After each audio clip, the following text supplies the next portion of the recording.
They say it takes at least 3 years to truly grade an NFL draft, so let's go back to 2022. Wasn't that long ago, but we've learned a lot about that class, including one guy who wasn't huge in stature, but just signed the biggest deal of anybody from that class. Coming up on today's Peacock and Williamson. NFL analyst Brian Peacock and former NFL scout Matt Williamson bring you expert NFL analysis every day in less than 30 minutes. Get an inside look at the NFL on the field and in the front office with elite breakdowns to next-level analysis and in-depth information only for the real NFL fans. This is Peacock and Williamson, and it starts now.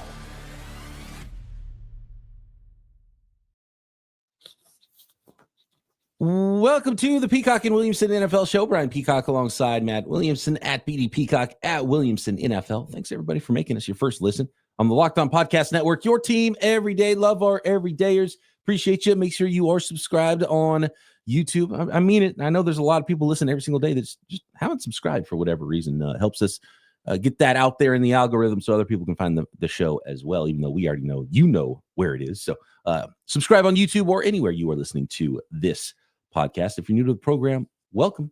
Hang out with us, breaking down the league.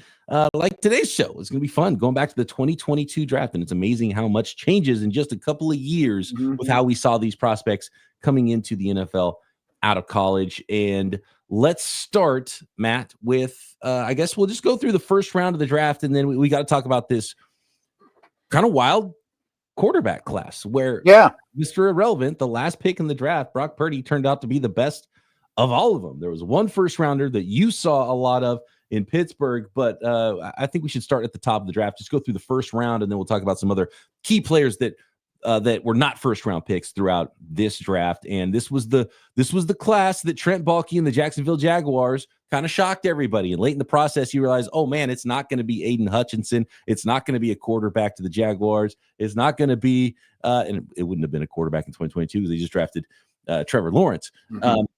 And it's going to be Travon Walker, the freakishly athletic tester out of the University of Georgia at pick number 1. And that meant that the Detroit Lions would not draft a quarterback in number 2 and instead draft what was thought of to be the draft's best player that year in Aidan Hutchinson out of Michigan. So let's talk about the top of this draft, Matt. Well, first off, it's a little nostalgic for me because it doesn't seem like 3 years ago when you planted your flag well before the draft saying, I know Baalke, he's going to take Walker. And, a month before the draft, that seemed slight chance. I mean, possible, but I mean, that was a long shot at that point. And you nailed it, man. Thank you, man. I appreciate it. He was still kind of climbing into the top 10 at that point. And it was right. And it was a class where it was not, there was enough wiggle room where we weren't sure. A week before the draft, there was big time outlets and big time media folks that were putting Malik Willis number 2 overall. Right. Aidan Hutchinson 1, Malik Willis 2, close to the draft. We're talking in April, mock drafts had that. Malik Willis ended up falling all the way to round 3. But yeah, the Trent Baalke, he loves long arms, just the athletic profile. And I had a feeling on that one. And Travon Walker did, it's pretty ridiculous. Go back and remind yourself what he did at the combine. And he was a good player as well. And he's been a good player. He's just not been as good as Aidan Hutchinson. I will say, stats-wise, Aidan Hutchinson only has 4.5 more career sacks than Travon Walker. Now, Hutchinson got hurt, and he's played 10 fewer games, but Walker's been better than people think. Travon Walker's been good. Right. He's good player. I mean, I think he's getting better and better. One of the things I'm just trying to rewind our thoughts at the time. Hutchinson was kind of a weird body type, still is, obviously. Shorter arms, higher waist, he didn't. If him and Walker walked in the room, you're picking Walker. I mean, but the tape was leaning towards the Michigan kid. So that was a big debate when we got right up to when it was time to kick off here.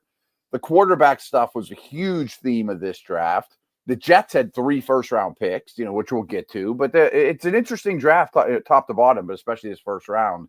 And like you said to start, I mean, it doesn't feel like you and I have done this long, but, you planted your flag on Walker. And, man, there's already a lot of guys in this draft that you can pretty much say they're a bust or they're just hanging on for dear life. And a lot of them are in the first round. Some guys are on not even the second team, but their third and fourth teams. Right. In the first quarterbacks were drafted early. Right. Yeah. Two guys that are definitely still on their first teams and have been hits for their teams is the next two picks, third and fourth overall. Absolutely. The Houston Texans went with Derek Stingley, the corner out of LSU. And then the New York Jets selected their first of their 3 first-round picks, Sauce Gardner, corner out of Cincinnati. And the Jets draft picks have been good.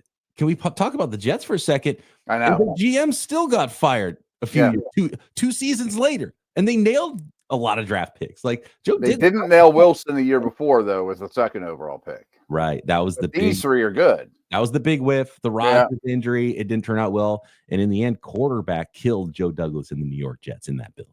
Yeah. Stingley Gardner. I mean, Gardner was like rookie of the year. Stingley started a little slow with injuries, but now he might be passing them. You know, they look like the two of the best corners in the league. That's going to be a really good one long-term to watch those guys compete and see who ends up having the better career. Both hits, both really good players, and both were 100%. ridiculously athletic as well coming into the league. Mm-hmm. Kayvon Thibodeau, number 5 pick to the New York Giants. And that's one that we're kind of on. Okay, he might be the number 3. He is the number 3 edge rusher right now, right? Brad Burns last year and Carter this year. And it's, I don't even know it's a huge indictment on him, but you know, it's Carter fell in their lap. And Thibodeau's been okay. You know, I still think his book isn't quite written yet. He's a little bit of a weirdo. Yeah, right. And we kind of knew that coming in, but super talented. He's got 21 sacks in his NFL career. And there is probably some potential for a team to maybe take Thibodeau off the New York Giants' hands as we get closer to the season, potentially, maybe even a trade deadline. So that's still out there as well if a team needs an edge rusher. And I would imagine he could still garner some decent draft picks from the Giants, even if they wouldn't recoup maybe everything. You're not going to get a top 5 pick for him at this point. And Kayvon Thibodeau sounded like post-draft, maybe reality hit him in the face a little bit. It sounded like he's okay with the situation and that they believe they can utilize all of that talent they have up front in New York and utilize that strength. So we'll see how that all turns out. What's crazy is we're about to hit this run here in the first round of tackles and receivers, but we just talked about the 3 Jets first round picks, but the Giants had 2 in the top 7. And you'd want a lot more return than they've gotten from the 2 in the top 7. And I don't even think Thibodeau's a bad player. Right. And neither one is really a solid starter 3 years later. Evan Neal's not a starter. Yeah. Evan Neal, another physically talented guy. And Ikem Ekwonu, the pick 6. So 6 and 7 were back-to-back offensive linemen, back-to-back tackles. You had Ekwonu from North Carolina State. Who's Cross goes right behind them, Right. Yeah. And then you got Evan Neal out of Alabama, and they have not lived up to their top 10 billion. No, I do think Icky's starting to turn the corner, and the Panthers O-line is actually respectable now. Cross goes a pick later. He's still pretty finessey, but I think he's a quality left tackle.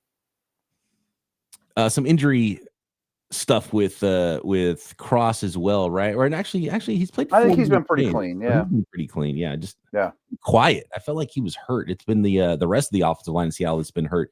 Just haven't heard a lot about Cross, really good or bad. And I guess it's usually a good sign because you hear a lot about Neal and Ekwonu because they're not good enough. If you're not hearing that about Cross, it's probably a good sign that at least he's not like a complete bust and not a terrible player, even though maybe he's not an all-pro. Yeah, and I find it interesting that picks 6 through 12 are all receivers and tackles, all just bunched together. Yeah, and receivers end up being pretty good. Yeah, what do you think? How would you redraft those 3 wide receivers that went in the top 11 picks? Let's put Jameson Williams with him. He's 12, but he'd be my last pick of the group probably. Okay. Clearly, Jahan Dotson and Treylon Burks we'll talk about. Were not somebody that you would redraft in the first round, but pick 8, the first receiver in this class went to Atlanta. It was Drake London. Then at 10, Garrett Wilson to the New York Jets. Olave to the New Orleans Saints at 11. It was back-to-back-to-back, and then nearly back-to-back-to-back as Jameson Williams went to Detroit, obviously coming off an injury there. Was the 4th wide receiver selected at number 12. The 2nd, Detroit. A lot of teams with a lot of multiple first-round picks in this draft, by the way. Absolutely. And I think all 4 of those receiving drafting teams are happy with their pick, but I'd probably take them now in the order they went. But maybe Wilson over London, and I do worry about Olave's concussion stuff. After that, it gets a little hit and miss in this draft, though. Once you get outside, after this top 12, there's some pretty bad misses coming up here. There's some good players, and there's absolutely some bad misses.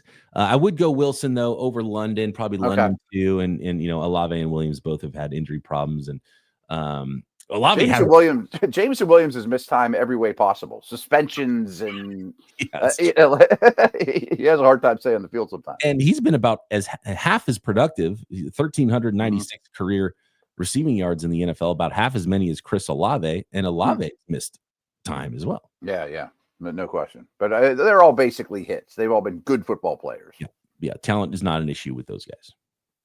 Next, we'll go through the middle and the end of the round one area and then talk about some players who have done big things that were not selected in round one from the 2022 NFL draft. Next. Today's episode of Peacock and Williamson brought to you by FanDuel, America's #1 sports book, and the NBA playoffs. They're in full swing. Every night delivers highlight-worthy performances, major momentum shifts, big-time series, whether it's game-winning shots or breakout players. There's never been a better time to get in on the action, and FanDuel makes it easy to stay in the game before tip-off and live with player props, performance trends, same-game parlays. Fans have more ways than ever to play smart and win big. And of course, you can still bet on the NFL football. Weekly lines already out. I'm sure there's some games you saw on the schedule that you think are interesting. And of course, bet on your favorite team to win the Super Bowl. Tons of NFL futures for the 2025 season. And how could a $200 bonus in bets add to the excitement if your first $5 bet hits? If you're new to FanDuel, it's the perfect time to sign up. Head to FanDuel.com and place your first $5 bet. If it wins, you'll get $200 in bonus bets. So make every moment more with FanDuel, official sports betting partner of the NBA.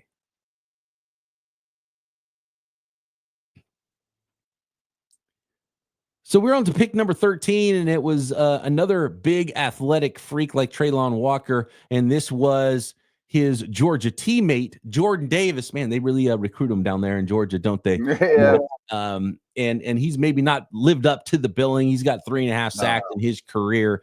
A big athletic defensive tackle, just kind of been a rotational part of that defensive line, and has been overshadowed by some of his Georgia teammates that the Philadelphia Eagles have landed there. Then Kyle Hamilton, who's been a star for the Baltimore Ravens at pick number 15 out of Notre Dame, has been awesome for them. Absolutely. And I know we'll get to him here in a minute, but the Packers also take a Georgia defensive tackle in the first round who's been C-. Both of them have kind of been okay.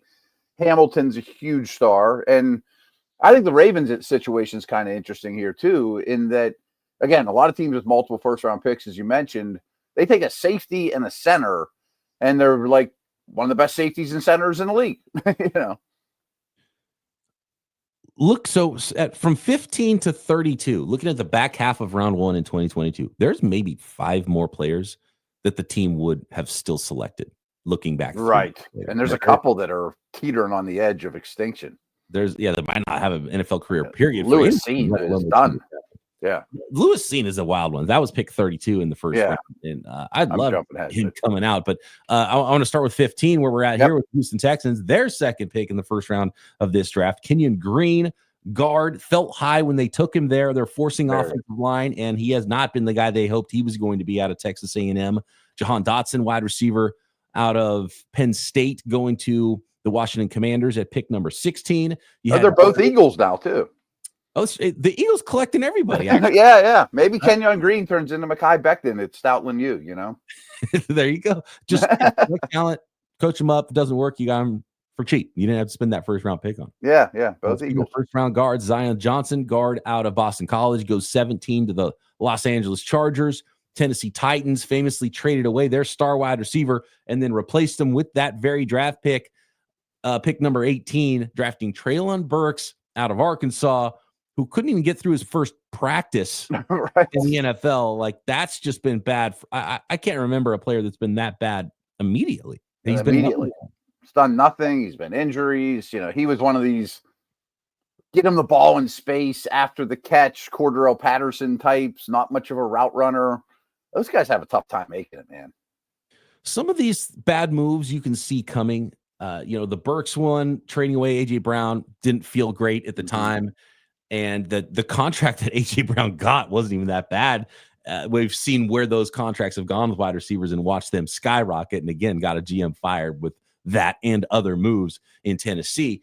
That's not exactly Stephon Diggs getting replaced by Justin Jefferson. Yeah, but it has worked in the past. Did not work this time. No. And the New Orleans Saints, like trading future first-round picks and like just being so aggressive, right? Super aggressive for a team that needed a rebuild. They're 3 years late. Finally, looks like that rebuild is happening, and they didn't even do that really all that well this offseason with a full rebuild. Didn't really realize what was happening until the Carr retirement post-draft. But they went and got Trevor Penning in this draft, number 19 overall out of Northern Iowa, who was a star of the Senior Bowl, bullying people around, and he hasn't been what they hoped at offensive tackle. And then that brings us to the quarterbacks. Super quick on Penning. I mean, like their last 2 first-round picks have been tackles, and this wasn't that long ago. And they traded up for Penning and Olave, from what I remember. And you talked about how aggressive the Saints were, as always. That's Penning's problem. He's too aggressive. I remember us breaking down the draft after, and I said, I think Penning's going to be a WWE superstar. And I still think that's probably his path. It's you can bully guys when you're at Northern Iowa. You get to the NFL, you're not going to be bullying these guys the same way anymore. No, he's not that good at the game. Kenny Pickett, quarterback out of Pittsburgh, staying home, getting drafted by the Pittsburgh Steelers, 20 overall, the first quarterback selected in this class, the only first-round quarterback in this class, who is now on his 3rd team. Yeah, Eagles and now Brownies. Yeah, not looking great. Maybe he ends up having a borderline starter career, but man. And I will say, Steeler fans, that I think the Steelers did learn their lesson with Pickett. Like when they take if and when they take a quarterback in the first round next year, it's not going to be, boy, I hope he's the 15th best quarterback in the league. I think it's going to be swing for the fences and hope he turns into Josh Allen. What was the big, like watching Pickett play? What was the big moment or the big miss, the thing he's missing in the NFL to be like, oh, he's just not a starting quarterback? He grew on me, to be honest with you. The more I was around him, and I had a lot of Pitt connections because they're right next door to the Steelers, and there's still people in that building I worked with a million years ago and raved about him. And I think what I'll tell you, it did happen is not that his career wasn't already spiraling, but when they signed Russell Wilson, he got like offended and didn't want the challenge. And they're like, well, we're getting rid of you. And he just isn't that talented, I think, is the thing in the end. He's not all that gifted. Small hands, glove on the throwing hand, didn't like that. And it affected him a little, he had to muscle through it. And, it took him 5 years to have one good season in college too. Yeah. One big thing that stood out to me is after watching all those years of Ben shrug off Terrell Suggs and like just be an oak tree, people would take Pickett and just throw him around. He was like not very strong. He got, beat up and ragdolled a lot. Well, I think this is a perfect opportunity to talk about Mr. Irrelevant and Brock Purdy, who just signed a 5-year, $265 million contract as the best quarterback in this draft, who was all the way down to the bottom at pick number 262. Mr. Irrelevant, Brock Purdy, has gone on to big things. He's quarterbacked a Super Bowl team. And there were other quarterbacks in this class that, Purdy, not one of them, that we thought might be first-round picks. Talked about mock drafts that had Malik Willis. It's amazing how much the quarterbacks have moved. We talked about Pickett, but all these guys are on second teams and third. Pickett and Howe are both on their third team. Willis got traded. I mean, all these guys are moving. And the second quarterback, Desmond Ridder, didn't end up going until round 3, pick 74 to Atlanta. He's bounced terrible.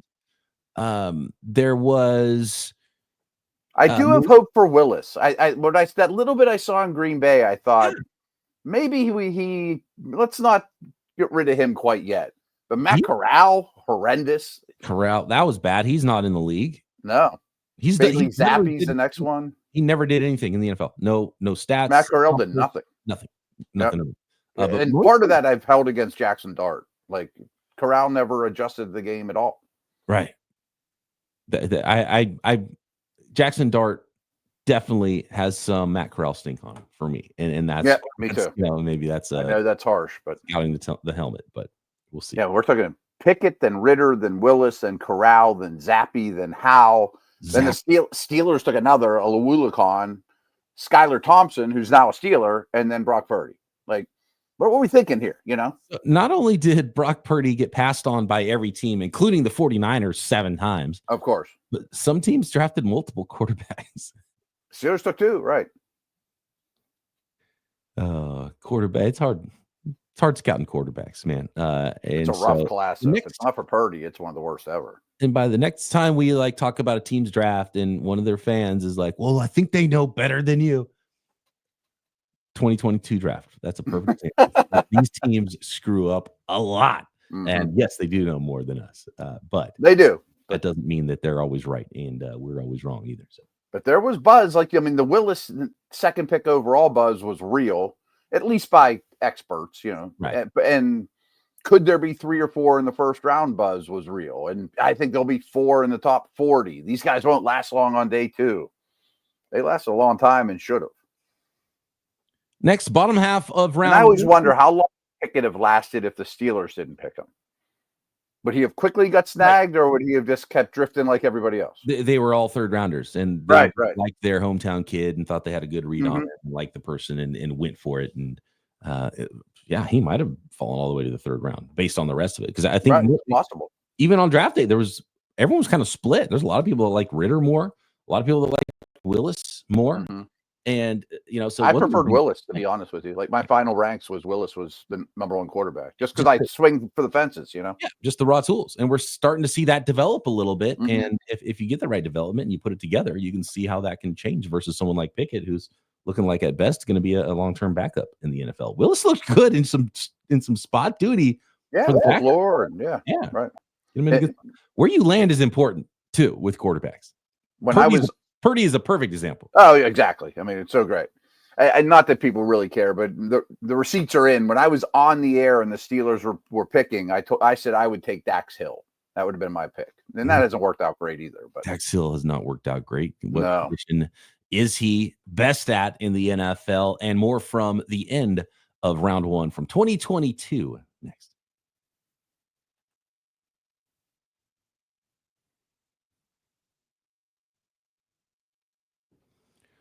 It's fun taking a walk down memory lane. It was only 3 short years ago too. And the amazing thing is when some of these players do nothing. Like if you told the Minnesota Vikings, hey, pick 32, Lewis Cine, good pick. Nope, just kidding. He's not going to literally do anything in the NFL. He's going to do like nothing. Yeah. Right. And you're like, what? He's too talented. He's too good. Georgia, like there's too good of a football team. Look at all this ability he has. And he's done a leader, got everybody aligned, smart, Just like sometimes it's just kind of inexplainable, right? Yeah. One pick that was really good, we left off at number 21. The Kansas City Chiefs had a couple of picks late in round 1, and those were 2 of the hits late in round 1. Trent McDuffie's been a really good player for the Kansas City Chiefs. He was the 21st selection in this draft, corner out of Washington. Quay Walker, Georgia linebacker, goes to the Green Bay Packers. Packers doubling up on Georgia. What is this? 8 Georgia players went in the first round of this draft. It's just kind of absurd. This is when they really started to take over drafts. Yeah. Quay coming off a national championship. Quay Walker was 22 to the Packers, linebacker, been a little bit of a disappointment. And Devontae Wyatt, 28 to the Packers, also been a little bit of a disappointment. So that talented Georgia team, it's funny because you put all these ridiculous athletes together and they look unstoppable, but individually away from Georgia, most of them have been disappointing. Yeah, like Nolan Smith starting to come around, and it's okay, but it's not like they're instant hits. And again, it's kind of like that's the best defense we ever saw at Georgia. And yeah, they're extreme athletes, but do they beat one? Are they technicians? Do they win one-on-one? Can they stand alone in the league? And the answer's been sort of. I mean, I'll take Jalen Carter, Kaiir Elam, corner, not great. Florida, goes to the Buffalo Bills. I thought that was a great selection at the time. He's played 29 games, but not much happening there. Tyler Smith has been phenomenal out of Tulsa for the Dallas Cowboys. On the offensive line, back-to-back interior O-line picks. Tyler Lindenbaum has been great, but they didn't pick up his 5th-year option. correct? We remember we had that conversation because they'd have to pay him like a tackle. Right. That's one of the problems with taking the first round center is the fifth year option's almost impossible to pick up because it's not like he did anything wrong as a player. Right. Him going to Pro Bowls made it too expensive, so they're gonna have to extend him somehow. Extend them some way else, and they don't have that extra year to figure it out. Mm-hmm. The third and final of the first round picks for the New York Jets, they also drafted Breece Hall early in round 2, running back. Nice hit there, yeah. Good player for them. Good draft for the Jets. 36, yeah, and Jermaine Johnson, edge rusher out of Florida State there at pick number 26 to the New York Jets. I had really high hopes for Jermaine Johnson. I still do, but he missed all last year. He was starting to really explode, so don't forget about him, Pete. Folks, he's a good talent. Another linebacker, another somewhat disappointment, right? Devin Lloyd, Jacksonville Jaguars, pick 27. The first round linebacker game. Oh, people are done with it, man. And it doesn't pay off many times, man. We could have a whole pod on that. I wrote an article about it, like deep into Devin Bush's career.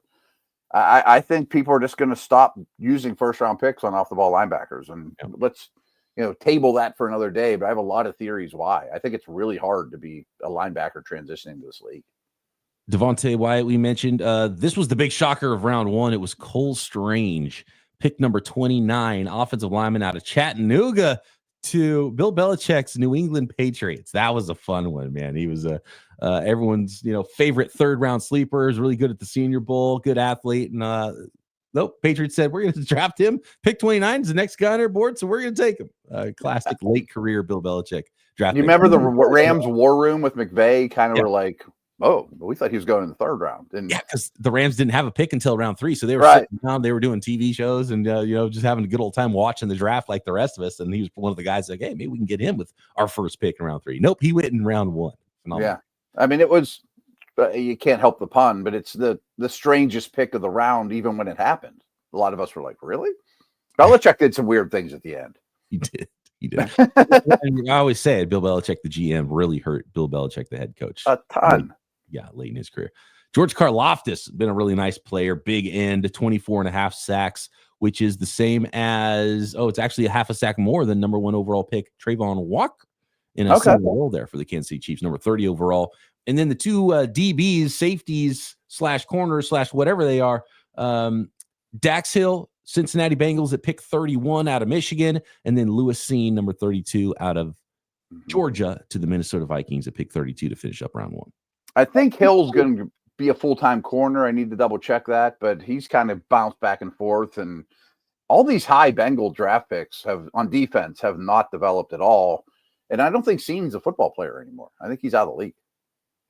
Just wild. It's pretty amazing what can happen in an NFL draft. And when you look through it, it's probably smart to do this little reminder right before the drafts too, because you can remind yourself. I know that first round guy, and you're so excited because a lot of fan bases think that they literally drafted 7 Pro Bowlers, right? Every pick in the draft is going to be awesome. He'll be our starting corner in the 6th round. Guys, maybe a starter, future starter. It's like they might never play a game. They might never play a game. And even the first rounders, some of them are going to be busts from the start. Treylon Burks, it's Lewis Seen. Like their story is basically written, and nobody's taking a chance on those guys. There are some notable round 2 guys I just want to throw out there just so people don't remember. I mean, Christian Watson's career is starting to worry me, but he was an early pick. You mentioned Breece Hall, but him and Kenneth Walker both went early. I'm a huge Kyler Gordon fan. There's kind of a do-it-all defensive back, slot, et cetera, et cetera. Cam Jurgens just got a big deal. George Pickens just got traded. Trey McBride just got a big deal. So there are some James Cook, Benito, so those are some second rounders that are high quality players that far exceeded many of the first rounders, which isn't uncommon.